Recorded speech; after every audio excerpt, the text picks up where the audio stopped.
Welcome to Real Issue Podcast. I'm your host, Martel Llewellyn. Guys, if you're a Miami Heat fan, continue to like, share, comment, subscribe.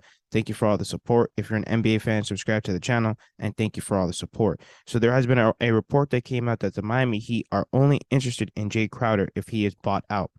Now, the report also said, according to someone who has spoken to the Miami Heat's front office, the Heat remain interested in Jay Crowder, but only in a buyout situation, barring Phoenix shockingly taking a bad contract off Miami's hands. Now, we all know that the Phoenix Suns do not want Duncan Robinson, and I don't blame them. Now, I will say the Miami Heat are moving correctly. I don't want to give up assets like a first-round pick or Nikola Jovic for a guy that's 32 years old in Jay Crowder.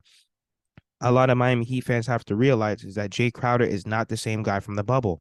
I will say that Jay Crowder, he is a Miami Heat guy. He's a solid rebounder. I think he fit well in the Miami Heat system. He fit well next to Bam Adebayo. I think he was a great defender while he was here, a good floor spacer, a good three-point shooter. However, he is a very streaky three-point shooter.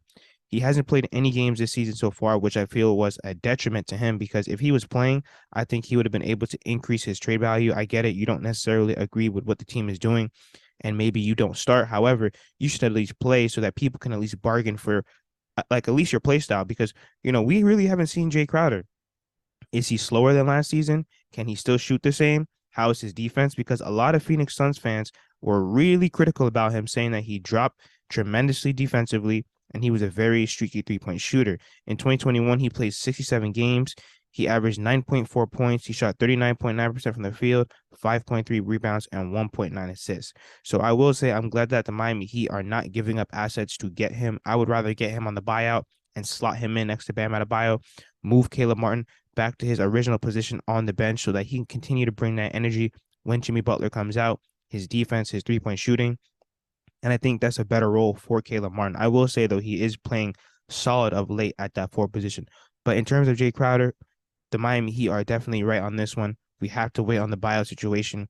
The trade deadline is approaching, and I know that Miami will definitely look to make an upgrade, especially at that fourth position in terms of rebounding, defending, and rim protection. But let me know what you guys think about the Miami Heat. Like, share, comment, subscribe as we continue to push to 1,000 subscribers.